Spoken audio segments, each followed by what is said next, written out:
Pemirsa, walaupun belum ada keputusan resmi dari Komisi Pemilihan Umum KPU Republik Indonesia, namun KPU Sumsel memastikan jika jumlah TPS dalam ajang pemilu 2024 mendatang di Sumsel akan bertambah sekitar 1.000 TPS, sehingga nantinya total TPS atau tempat pemungutan suara di Sumatera Selatan sebanyak 26.000 lebih.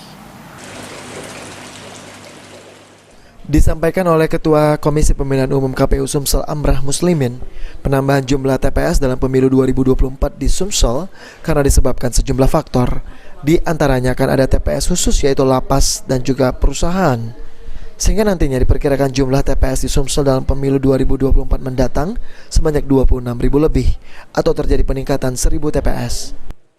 2024 sampai dengan sekarang kita sudah berhasil memetakan TPS untuk 2024 itu sebanyak 26.606 TPS. Jadi ada penambahan sekitar 1.000 dari TPS di 2019. Kenapa? Karena ada pertambahan penduduk dan pertambahan pemilih ya di setiap kabupaten. Kemudian di 2024 ini akan dibentuk TPS khusus.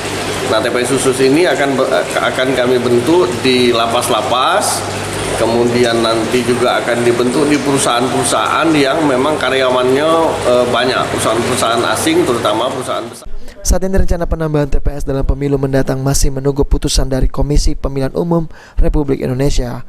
Sesuai aturan yang ada, jumlah pemilih yang mencoblos di tiap TPS sebanyak 250 orang. Firman Hidayat, PAL TV.